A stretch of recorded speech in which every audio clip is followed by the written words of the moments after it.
So I talk about expression and expressing our feelings and emotions, especially our uncomfortable feelings and emotions that we had, and how that can help us feel more loved by lifting up our mood and letting it out and help us feel better. But I also want to recommend expressing what you love and talking about what you love. And that's, expressing our uncomfortable feelings and emotions is part of expression, but expressing and talking about what we love is also expression.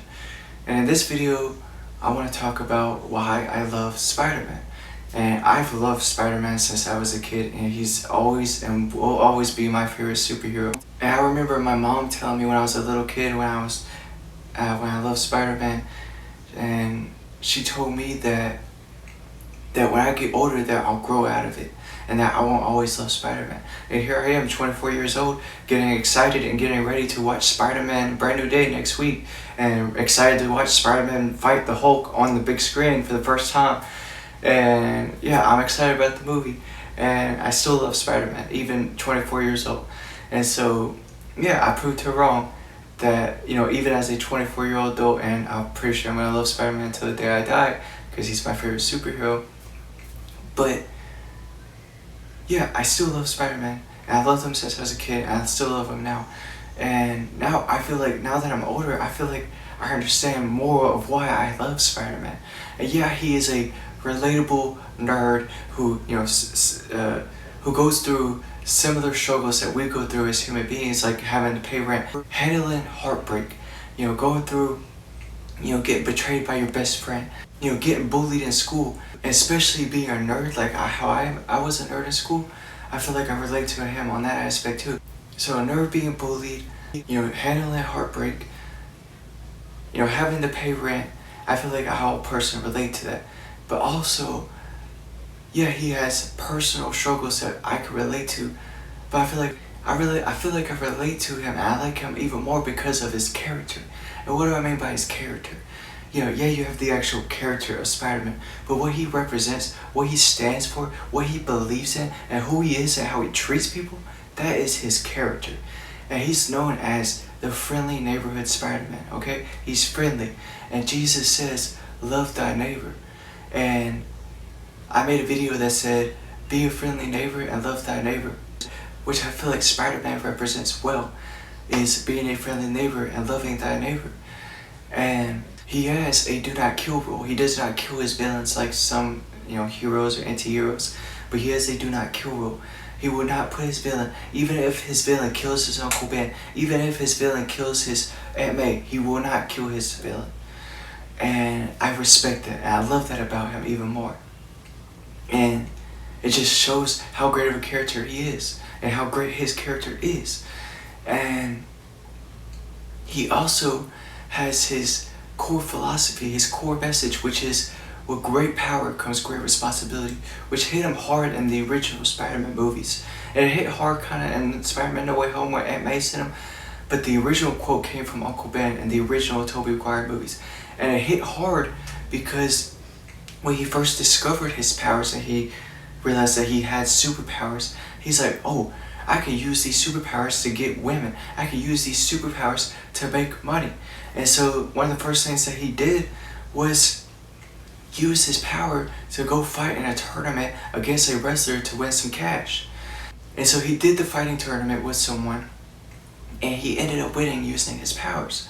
And so it's kind of cheating, because you have super abilities, superpowers, and you're using them to win money. And so he won the money, and so when he was going to the host of the tournament to collect his money, the host shorted him on his money. And he's like, hey, I'm not getting paid the full amount of what I'm owed, what I've earned. And he's like, not my problem. And Spider-Man just kind of took it, and he's just like, well, I don't think there's anything I can do. I'm getting scammed my money, but I guess I'm just going to walk off. So he starts walking off, and someone runs past him and kind of bumps into him. And he looks like a mugger, a robber. And he goes and robs the host of the tournament and takes all of his money. And the guy who hosts the tournament and the one that scammed Peter out of his money, who scammed Spider-Man, who got robbed, He's like, hey, are you gonna do something? Are you gonna help him? Are you gonna stop him? He just robbed me. And Spider-Man's like, not my problem. So he's like, not my problem. And he let the guy get away with evil, with crime, and let him get away with the robbery. And I get that he felt like he got cheated off of his money, but he did use his power to cheat to win the tournament, to get the money.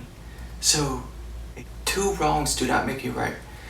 And he let the robber get away. He let crime get away. And he said, not my problem. And the guy that robbed the money and that Spider-Man didn't stop, he went outside to go find a getaway car, and he took Uncle Ben's car and killed Uncle Ben to get his car so he could get away with the money, get away with his crime. And so when Spider-Man Peter comes out and see, a whole bunch of people gather around his Uncle Ben and sees him getting shot and bleeding to death, he's crying. He's like, how can this happen? Well, the robber that he let get away killed his Uncle Ben. And if he would have used his power for good and not used his power for money, then he could have stopped the robber and stopped his Uncle Ben from getting shot and getting murdered. And so the last words that Uncle Ben told him before he died, before he took his last breath, was, with great power comes great responsibility. And Spider-Man took that to heart. And so from that day, Spider-Man, Peter Parker, used his power for good, to stop villains, to stop criminals, and to save people. So that message that Uncle Ben gave him stuck to him and became a core part of his identity and who he is and what he represents. That message, with great power comes great responsibility, represents the core of Spider-Man and how great of a character he is. I personally relate to this quote. Now, I didn't relate too much when I was a kid. I kind of understand it and I kind of felt it as a kid. But now as an adult, as a 24-year-old, I now more personally relate to it. I personally get it and I understand it. Because with great power comes great responsibility. So if you are in a position of power and a position to help a lot of people, it is your responsibility to help those people if you have the power to help them. So a way that I made this quote better and this message better, which is already a great message, but I took in some other quotes that we've heard before in our childhood, like knowledge is power and sharing is caring, and I combined them with the message, with great power comes great responsibility, because with great power comes great responsibility, and with that, knowledge is power and sharing is caring. So it is our responsibility to share all of our knowledge. And so I combined all those quotes into that one quote. With great power comes great responsibility, and knowledge is power, and sharing is caring. So it is our responsibility to share all of our knowledge.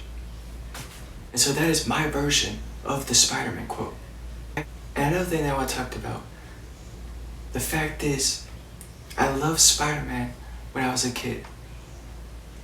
And now that I'm older, I still love Spider-Man, but I also love marijuana, and I also love magic mushrooms.